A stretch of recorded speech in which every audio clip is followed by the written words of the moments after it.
It's the funk. On Friday, August 31st, last day of August, September, Labor Day weekend, folks. I hope you're having a good one. I'm off. I got Friday, Saturday, Sunday off. My 3-day weekend is now because I work on Sunday, so we have Sunday off, but I gotta work actually Labor Day Monday, but whatever. At least I have a 3-day weekend. Hope everyone's out having a good time, getting your last beach day. It's where I'm living. It's raining out right now. We haven't had rain in a while. It's been really hot the last few days, so I'm actually kind of glad it's raining. But otherwise, a lot of stuff to cover. Yankees. Okay. I'm a big sports talk radio guy. I listen to The Fan. I listen to ESPN Radio. I listen to a lot. I call in a lot of these places. Okay, I couldn't get through to The Fan this morning. Evan Roberts, Joe and Evan. I love their show. I love them. They're funny. They're great together. I like Evan. He's very knowledgeable of baseball. But he is a Met fan, okay? And I'm pretty sure he's not sitting through all of the Yankee game, okay? And he's saying, oh, well, Betanzas' stats speak for themselves, there's no doubt. But in the 9th inning, unless he's got a bigger cushion than a 2-run lead, Betanzas sucks, okay? I don't want to see him in the 9th inning. You put him in 7th and 8th, Robertson, Britton, last night. If I'm Aaron Boone, okay, Victor Martinez, granted he's old, he's not the MVP type like he was 7-8 years ago, but he's still dangerous, especially when he's lefty and we have the short porch in right field. Okay, my scenario: once you get freaking Betanzas, get the first guy out, you got to pitch to freaking Martinez. Guess what? I'd rather see him freaking hit from the right side of the plate against a lefty because it's a lot harder to hit a home run from the right side of the plate next game than it is lefty. So guess what? Bring in Britton to pitch to him and then piece it together. Or let Britton finish the game. Betanzas can only get one out because as soon as he gets one out, if he doesn't get 1, 2, 3 inning, as soon as he walks or gets a hit, it's it. There's no doubt in my mind that he's given up a run. There's no doubt. There is no way in God's green earth. If you're a Yankee fan like me who watches all the time, guess what? Okay, Betanzas sucks in the 9th. Okay, he's been good overall. He's had some good innings, but overall, unless he gets the first two, if he doesn't get a 1, 2, 3 inning, that's it. If he gets anybody on base, home run, walk, hit, he is going to implode and cost us a game, which he did yesterday. But he has been good stat-wise. I don't give a shit about stats. I'm talking about if you wanted to pitch him in the 7th and 8th. Robertson was fresh. You let Robertson pitch the 7th. Why? Save him for the 9th. You put Betanzas, Britton in the middle if you have to, then Robertson. Or put Robertson and Britton. It doesn't fucking matter. Do not. Aaron Boone, if he wants this team to be successful, let alone we got McCutcheon. Is it going to help? Who knows? He's having his worst year of his life. What a shocker the Yankees get him. But knowing the Yankees, some of these guys they get second energy when they're with the Yankees. They're like, oh wait, I'm old, but I'm on the Yankees now, so I'm going to become awesome. It happens a lot. I hate to admit it, but it does.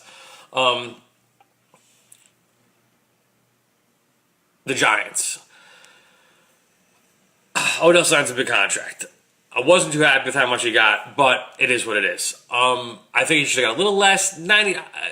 Over 100 million is too much. Aaron Rodgers just got 4 years, $134 million. Okay, he's 100 and something 4 million, something of it guaranteed. Holy shit balls. Okay. I don't know, man. They need. The Giants, for me, it depends on their offensive line because this is just so many new pieces coming in. So if they can't function as a unit, Eli's going to get destroyed or Barkley's going to get hurt. So they have to have a strong run blocking. If they don't have strong run blocking, Barkley's going to fucking fail here. But he is a good athlete, so he can break some holes, break some runs, do some moves, maybe save them a few times, but he can't do it every time. I don't think it's his rookie year. Unless he's that damn good and they just keep giving the ball until Eli's got to make a throw, then we'll see what happens. Because Eli, he's got the weapons. He just needs time to throw. Eli's still good. I don't care what anybody says. He's 37 years old. Guess what? If Eli has protection, he's one of the best quarterbacks in the game. But if you get him no time to throw, he's like everybody else. He sucks. He's going to throw bad passes. He's going to get sacked. I'll tell you this. Eli doesn't fumble as much. He throws way more interceptions than he fumbles. But I love the Giants, and I can't wait for football season. My fantasy drafts this weekend on Sunday. Yeah, I'm psyched. Shout out to Scott who's in the league and a few other guys out there. Fantasy football season is always fun. I already did one draft. I'm in my brother-in-law's league, so I'm happy about that. Wrestling. Okay. Vince McMahon is trying to convince us that Roman Reigns is a face. Putting with the Shield, smart idea, but everyone sees right through it. So guess what? This is what you got to do. By the next pay-per-view, somebody's got to turn in the Shield, because I don't, as much as I love the Shield, I don't want to see them together right now. I just don't. I don't know. I'd rather see them go do their own thing. Let Seth run with the NL Championship. Let Dean team up somebody else, or go after the WWE. I don't know. But let him feud with Seth, and they have great matches. I love Seth and Dean Ambrose. They have probably the best matches I've seen when they've had to fight each other, or they've had some really good matches. So I'd like to see that match. SmackDown's been great. I think SmackDown's been great, but NXT's been really good. So NXT's just blowing my mind with some of these guys, and spit on the screen. But I do believe that the women's pay-per-views in October, but Hell in a Cell's next. I'm pissed because the Samoa Joe AJ Styles match, the championship match, is not in the Hell in a Cell. Why? Why isn't it? That's stupid. It's Roman's is going to be against Braun. Why can't we have freaking AJ versus, isn't the point to challenge, who gets the bigger pop, the little more competition for these guys? Because you have both Hell in a Cell, there's going to be 4 Hell in a Cell matches anyway. Just leave the fucking ring down and just don't even have fucking regular matches, because it's stupid.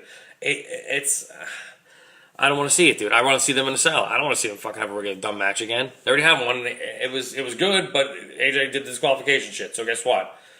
Unless they're going to leave Samoa Joe win the title for a while and let AJ take a break, because AJ's been fucking, ever since he came in, dude, he's been a workhorse. All he does is fucking wrestle every week.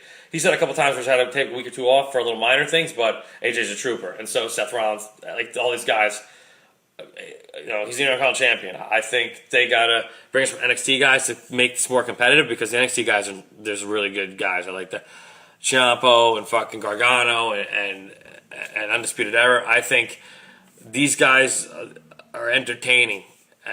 They're a little more entertaining than what we got on the roster now. So, granted we have some good stuff, but I think these guys will help WWE a lot. I like the NXT roster is really good. And the match at the NXT TakeOver was good. I've been more impressed with that than I've been with freaking the WWE pay-per-views. They have good upcoming talent. It's just a matter of when they're going to bring it up. And I don't know what they can do with these other. Randy Orton's is going to retire hopefully soon. Who knows what Cena's doing? He's supposed to be coming back September 1st. Whatever. I don't give a shit. To me, Cena, he's still around, but. If he coming back, who's he wrestling? He's beaten everybody already. There's no one else for him unless you bring up some of these NXT guys. I want to see him fight Drew McIntyre.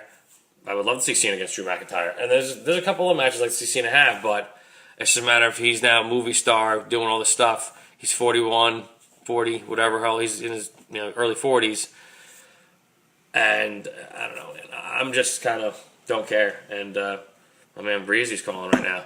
So Breezy, you should just turn on and watch, because I'm doing my podcast right now, which I tell you I do every day at 12 o'clock. So why the hell are you not watching and calling me instead? Anyways, that's about it for the week. The McCutcheon trade, I'm up and down about it. We'll see what happens. Either he's going to be dead on, or he's going to,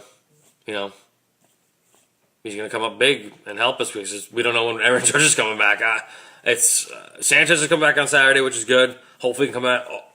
Just come out and start hitting home runs, because if Gary Sanchez can relieve some of the stress on Giancarlo Stanton, it's going to be a huge relief. Didi, and hopefully we'll get Didi back. I think the Yankees, if they get those guys back in the lineup, they'll definitely do a little bit more of McCutcheon, because without Judge, this lineup is going nowhere. So we'll see if McCutcheon pays off. Otherwise, football, Labor Day weekend. Folks, have a good one.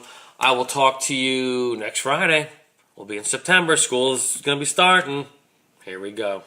New Year. I consider this the New Year. I don't consider New Year's New Year, because it's in the middle of the holiday season, and then the holiday season just starts, I don't know. I consider the New Year's fall. I don't consider winter new, because it drags. And we're supposed to have a bad winter, but I believe it when I see it. Folks, I will talk to you next week. Enjoy your Labor Day weekend. I gotta go. I'll see you when I see you.